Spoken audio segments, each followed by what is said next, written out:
नमस्कार, आज आपण इथे बघणार आहोत 1 किलोच्या प्रमाणात गव्हाचा पांढरा शुभ्र चीक कसा तयार करायचा, त्यापासून कशा कुरड्या तयार करायच्या, तसंच चीक आपला काळा किंवा लाल पडणार नाही याच्या काही टिप्स मी इथे सांगणार आहे। तसंच चीक हा जास्त आंबवला जाणार नाही, त्याची कशी काळजी घ्यायची त्याच्याही भरपूर टिप्स मी इथे सांगितलेल्या आहेत। त्यासाठी व्हिडिओ नक्की शेवटपर्यंत बघा आणि ह्या कुरड्या तयार झाल्यानंतर तेलात टाकताच दुप्पट तिप्पट फुलतात। चला तर मग रेसिपीला सुरुवात करूया, पण त्याआधी चॅनलला लाईक शेअर आणि सबस्क्राइब करा आणि बेल आयकॉनला प्रेस करा। चला रेसिपीला सुरुवात करूया। तर सुरुवातीला आपल्याला 1 किलो गहू भिजवत ठेवायचे आहे, तर त्यासाठी इथे मी डब्याच्या मेजरमेंटने 1 किलो गहू घेतलेले आहे। माझ्याकडे हा 1 किलोचा डबा होता, त्याने मी हे गहू मोजून घेतलेले आहेत। आता तुमच्याकडे जे मेजरमेंट असेल त्याने तुम्ही घेऊ शकता। त्यानंतर गव्हाला आपल्याला 2 ते 3 पाण्याने स्वच्छ धुवून घ्यायचे, म्हणजे त्यामध्ये जो कचरा असेल तो निघून गेला पाहिजे। त्यानंतर धुतल्यानंतर आपल्याला गहू बुडेल इतकं भरपूर पाणी टाकून गव्हाला 4 दिवस भिजवत ठेवायचं आहे। आता गहू भिजवताना आपल्याला जर तुम्ही फेब्रुवारी, मार्च किंवा एप्रिल महिन्यात गहू कुरड्या करत असाल तर त्या महिन्यामध्ये गहू 4 दिवस भिजवायचे, तर मे महिन्यामध्ये गहू हे फक्त 3 दिवस भिजवायचे, नाहीतर त्याचा खूप अति आंबवले जातात आणि उग्र वास येतो। आणि गहू भिजवल्यानंतर गव्हामधलं रोज पाणी चेंज करायचं आणि त्यामध्ये फ्रेश पाणी टाकायचं। तर इथे 4 दिवस मी गहू छान भिजवलेले आहे, त्यातलं रोज पाणी चेंज केलेलं आहे। आणि चौथ्या दिवशी तुम्ही बघू शकता सकाळच्या वेळेला मी चीक तयार करून घेणार आहे, त्यामुळे गहू आता मी सकाळच्या वेळेला स्वच्छ करून घेते आणि त्याचा चीक काढून घेते। तर इथे गहू छान भिजलेला आहे, त्यावरचा जो फेस आहे तो फेस आपल्याला काढून घ्यायचा आहे आणि गव्हाला परत 3 ते 4 पाण्याने स्वच्छ धुवून घ्यायचं आहे। तर इथे लक्षात असू द्या, गव्हाला 3 ते 4 पाण्याने स्वच्छ धुवून घ्यायचं, नाही तर गव्हामध्ये उग्र वास येत राहतो आंबवण्याचा आणि आपले गहू पण जास्त आंबवले जाणार नाही किंवा गहू काळे पडणार नाही किंवा लालसरही होणार नाही। तर इथे आपल्याला छान असं 3 ते 4 पाण्याने स्वच्छ गहू धुवून घ्यायचे आहे आणि गहू बघू शकता मस्त भिजलेले आहे। दाणा फोडल्यानंतर मस्त त्यातून चीक येतो आहे। आता आपल्याला या गव्हाला छान दळून घ्यायचं आहे, तर तुम्ही गिरणीतूनही दळून आणू शकता किंवा मग मिक्सरच्या भांड्यामध्ये सुद्धा दळून घेऊ शकता। तर इथे मी मिक्सरचं भांडं घेतलेलं आहे आणि थोडे थोडे करत गहू इथे मी दळून घेणार आहे। गव्हामध्ये भरपूर पाणी टाकायचं आणि मस्त असं ओबडधोबड आपल्याला गहू हे दळून घ्यायचे आहे। अगदी बारीक असं गहू दळायचे नाही, बारीक जर गहू दळले तर त्यामध्ये खूप जास्त कोंड्याचं प्रमाण होईल आणि आपल्या कुरड्या ह्या लालसर किंवा काळपट तयार होतील, त्यामुळे आपल्याला फक्त ओबडधोबड चीक काढून घ्यायचं आहे। अशा पद्धतीने आपल्याला दळून घ्यायचे। तर इथे मी सगळे गहू अशा पद्धतीने दळून घेतलेले आहे। आता हे दळलेल्या गव्हातला कोंडा आपल्याला काढायचा आहे आणि चीक बाजूला काढायचा आहे। तर त्यासाठी इथे मी एक चाळण घेतलेली आहे, पुरणाची चाळण आहे। पुरणाच्या चाळण खाली पातेलं ठेवायचं एक मोठं आणि अशा पद्धतीने आपल्याला चीक असा गाळून घ्यायचा आहे, म्हणजे जो काही कोंडा राहील तो चाळणात राहील आणि चीक आपला खाली येईल, पातेल्यामध्ये जमा होईल। तर अशा पद्धतीने आपल्याला हे छानपैकी चीक आणि कोंडा वेगवेगळा करून घ्यायचा आहे। तर इथे मी सगळं चीक अशा पद्धतीने गाळून घेणार आहे आणि जो कोंडा आहे तो एका दुसऱ्या भांड्यामध्ये आपल्याला वेगळा ठेवायचा आहे, नंतर त्यामधून सुद्धा आपल्याला चीक काढून घ्यायचा आहे। तर इथे सगळं चीक मी अशा पद्धतीने गाळून घेणार आहे। तर तुम्ही बघू शकता अशा पद्धतीने मस्त असं चीक आपल्याला गाळून घ्यायचं आहे। राहिलेला कोंड्याचं मध्ये पाणी टाकून आपल्याला परत हा चीक तयार करून घ्यायचा आहे। तर इथे तुम्ही बघू शकता जो चीक आहे तो चीक मी एका वेगळ्या भांड्यात काढलेला आहे आणि कोंडा वेगळ्या भांड्यात आहे। आता कोंड्यामध्ये आपल्याला भरपूर पाणी टाकायचं आणि हाताने चोळून चोळून त्यामधलं जितकं शक्य होईल तितका चीक आपल्याला काढून घ्यायचा आहे। तर व्हिडिओत दाखवल्याप्रमाणे तुम्ही बघू शकता अशा पद्धतीने तो कोंड्यातून आपल्याला चीक काढायचा आहे। भरपूर पाणी घालायचं आणि 2 ते 3 वेळा अशा पद्धतीने आपल्याला मस्त असा चीक काढून घ्यायचा आहे। त्यामधून दोन्ही हाताने अगदी घट्ट दाबून असा चीक त्यामधून काढायचा आणि कोंडा हा दुसऱ्या भांड्यात आपल्याला काढून घ्यायचा आहे। तर इथे चीक मी काढून घेतलेला आहे आणि त्या चिकामध्ये भरपूर प्रमाणात कोंडा अजूनही आहे। तर आपल्याला हा चीक आता 2 ते 3 वेळा परत गाळणीने गाळून घ्यायचा आहे।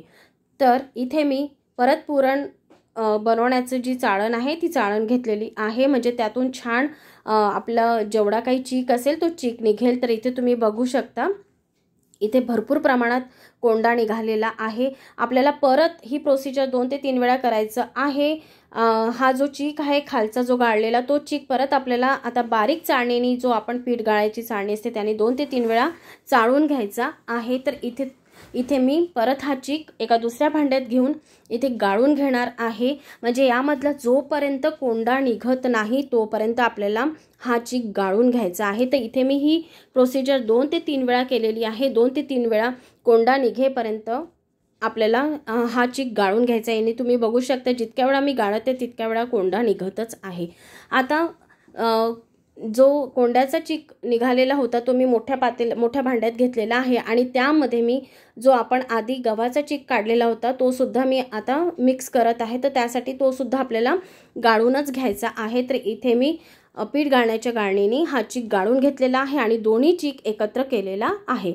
आता हा चीक एकत्र केल्यानंतर त्यामध्ये आपल्याला भरपूर पाणी घ्यायचं आहे आणि चीक धुवायचं आहे. आता चीक धुणे म्हणजे काय, तर चीक धुताना चिकामध्ये भरपूर पाणी टाकायचं आणि तो मस्तपैकी फिरवून घ्यायचा. म्हणजे त्यामध्ये जे काही आणखी राहिलेला कोंडा असेल तो कोंडा निघून जाईल. तर इथे आता आपल्याला हा चीक सेट करायला ठेवायचा आहे. त्यासाठी इथे मी एक परात घेतलेली आहे मोठी आणि त्यामध्ये भरपूर थंड पाणी ठेवलेलं आहे आणि परत आणखी थंड होण्यासाठी यामध्ये मी बर्फाचे तुकडे टाकत आहे. आता थंड पाण्यामध्ये चीक का ठेवायचं, तर छान चीक असा खाली बसतो, तळाशी बसतो थंड पाण्यामुळे आणि जेवढं काही कोंड्याचं जे पाणी असतं ते पाणी छान असं वर येतं आणि थंडाव्यामुळे सगळा चीक जो आहे तो व्यवस्थित खाली बसतो. म्हणून हा जो चीक आहे तो थंड्या पाण्यात ठेवायचा. आता थंड्या पाण्यात ठेवल्यानंतर त्यावर झाकण झाकायचं आणि एक 5 ते 7 तासानंतर परत चीक उघडून पाहायचं. त्याच्यावरचं जे पाणी असेल ते पाणी टाकून द्यायचं, परत त्यामध्ये पाणी टाकायचं, चीक पूर्णपणे हलवायचा आणि परत 5 ते 7 तास आपल्याला चीक तसा ठेवायचा. परत त्यामधलं पाणी चेंज करायचं, परत हे करायचं. तर तो दिवसभर म्हणजे 5व्या दिवशी आपल्याला ही प्रोसिजर करायची आहे. आणि 5व्या दिवशी सकाळी तुम्ही बघू शकता अगदी थोडंसं लालसर पाणी अजूनही आहे, म्हणजे त्यामध्ये अजूनही कोंडा आहे. आता मी त्यामध्ये आणखी पाणी ॲड करते. हा 5वा दिवस आहे आणि त्यामध्ये आणखी पाणी ॲड करून मी हा चीक छान आणखी धुवून घेणार आहे आणि याला 5 ते 7 तास मी आणखी भिजवत ठेवणार आहे. तर ही प्रोसिजर अगदी सकाळी करायची म्हणजे तुम्हाला दुपारच्या वेळेला ह्याच्या कुरड्या बनवता येईल. आणि इथे परत हा चीक मी दुसऱ्या भांड्यात गाळून घेणार आहे. म्हणजे त्याच्यामध्ये आणखी काही जो कोंडा असेल तो राहिलेला कोंडा आणखी निघून जाईल आणि आपला जो चीक आहे तो चीक आपल्याला छान पांढरा शुभ्र असा चीक तयार मिळेल. तर इथे तुम्ही बघू शकता आता कुठल्याच प्रकारचा कोंडा त्यामध्ये नाही आहे आणि आता मस्त असा चीक आपल्याला परत रात्रभर ठेवायचा आहे. भरपूर पाणी टाकायचं, त्यामुळे जो काही आणखी कोंडा असेल तो वरती निघून येईल. आणि इथे 6वा दिवस आहे. 6व्या दिवशी आता सकाळी तुम्ही बघू शकता अगदी चीक पांढरा शुभ्र चीक झालेला आहे. पांढरा शुभ्र चीक खाली बसलेला आहे आणि ट्रान्सपरंट असं पाणी झालेलं आहे. अशा पद्धतीने आपल्याला दिवसातून 2 ते 3 वेळा चीक असा स्वच्छ धुवून घ्यायचा आहे. 5 ते 6 तासानंतर त्यातलं पाणी काढत जायचं, परत फ्रेश पाणी टाकत आपल्याला चीक अशा पद्धतीने धुवून घ्यायचं आहे. आणि नंतर अशा पद्धतीचं ट्रान्सपरंट पाणी झालं तर समजायचं की आता चिकामध्ये कुठल्याच प्रकारचा कोंडा नाही. आणि इथे बघू शकता मस्त असा पांढरा शुभ्र चीक तयार झालेला आहे आणि खूप छान असा चीक तयार झालेला आहे. आणि आता हा चीक फोडून घ्यायचा, मस्त चम्मचच्या मदतीने एकसारखा करून घ्यायचा. आणि आता एका दुसऱ्या भांड्यात हा चीक मी काढून घेते मेजरमेंटसाठी. म्हणजे आपल्याला आता कुरड्या बनवायच्या आहेत तर त्यासाठी आपल्याला एका भांड्याचं मेजरमेंट लागेल. तर जेवढं आपलं चीक तयार झालेलं आहे तेवढंच पाणी आपल्याला घ्यायचं आहे कुरड्या बनवण्यासाठी. तर कुरड्या बनवण्यासाठी मेजरमेंट असतं जेवढा आपला चीक आहे तेवढंच पाणी घ्यायचं असतं. तर हे परफेक्ट मेजरमेंट आहे. आणि इथे तुम्ही बघू शकता किती सुंदर अगदी पांढरा शुभ्र आपला चीक तयार झालेला आहे गव्हाचा. आणि आता आपण ह्यांना शिजवायला घेऊया. तर इथे त्या भांड्यातलं चीक मी दुसऱ्या भांड्यात काढून घेतला आणि त्या पातेल्याचं प्रमाण घेऊन बरोबर तेवढंच पाणी मी एक पातेल्यामध्ये टाकलेलं आहे. आता चीक तयार करताना जाडबुडाचं पातेलं घ्यायचं आणि गॅसची फ्लेम ही अगदी लो करायची. लो फ्लेमवरच आपल्याला चीक छान शिजवून घ्यायचं आहे. अशा छोटे छोटे टिप्स मी इथे ज्या सांगितल्या आहेत त्या नक्की फॉलो करा, तुमचा चीक अगदी पांढरा शुभ्र तयार होईल. आता मीठ टाकताना मिठाचं प्रमाण अगदी कमी ठेवा, नाहीतर ह्या ज्या कुरड्या असतात त्या कुरड्या वाळल्यानंतर जास्त खारट होतील, त्यामुळे अगदी कमीच प्रमाण ठेवा. आता पाणी हे हलकं सदगरम करून घ्यायचं आहे आपल्याला, म्हणजे हाताला चटका लागेल तेवढंच आपल्याला गरम करायचं आहे. आणि तेवढ्या गरम पाण्यात आपल्याला हा चीक हळूहळू करत टाकायचा आहे आणि एका चम्मचनी सतत आपल्याला हा चीक हलवत राहायचा आहे. म्हणजे त्याने घुटळ्या लवकर तयार होणार नाहीत आणि चिकही आपला छान शिजला जाईल। तर कंटिन्यू आपल्याला हा चिक सतत हलवत राहायचा आहे। तर तुम्ही बघू शकता 2 ते 3 मिनिटांनंतर चिक आता घट्ट होत चालला आहे। 5 मिनिटं झाले आहेत। 5 मिनिटांनंतर चिक एवढा घट्ट झालेला आहे। तर 10 मिनिटं हा चिक आपल्याला परत छान मंद आचेवर हा चिक शिजवून घ्यायचा आहे आणि 10 मिनिटं झाल्यानंतर आपल्याला झाकण ठेवून सुद्धा चिक हा वाफेवर शिजवून घ्यायचा आहे। तर अशा पद्धतीने कमीत कमी अर्धा तास आपल्याला हा चिक शिजवून घ्यायचा आहे। तर इथे बघू शकता इथे 2 मिनिटं झाकण झाकून हा चिक आपल्याला अशा पद्धतीने शिजवून घ्यायचा आहे। आपण चिकाला जितकं शिजवू तितकं खूप छान आपल्या कुरड्या तयार होतात आणि चिकही खूप छान तयार होतो। तर इथे 2-2 मिनिटं आपल्याला वाफेवर झाकण झाकून हा चिक शिजवून घ्यायचा आहे आणि टोटल आता 15 मिनिटं झालेले आहेत। 15 मिनिटानंतर तुम्ही बघू शकता चिक छान असा शिजलेला आहे। परत आपल्याला 10 मिनिटं हा चिक झाकण झाकून 2-2 मिनिटं असा शिजवून घ्यायचा आहे आणि आता चिक शिजवून 25 मिनिटे झालेला आहे। तर आपल्या चिकाला आता फ्लेमवरून काढून घ्यायचा आणि त्या फ्लेमवर मंद फ्लेमवर आपल्याला तावा ठेवायचा, तावा गरम करून घ्यायचा आहे आणि चिकाला आपल्याला छान असाच पद्धतीने शिजवत राहायचं आहे। तर इथे आता 25 मिनिटानंतर मी इथे एका वाटीमध्ये पाणी घेतलेलं आणि त्यामध्ये चिक टाकून तो चेक करत आहे। चिक आपला तरंगला तर समजायचं चिक आपला तयार झालेला आहे। आता चिकाला आपल्याला थंड होऊ द्यायचं नाही, तर त्यासाठी ताव्यावर आपल्याला पातेलं ठेवायचं आहे आणि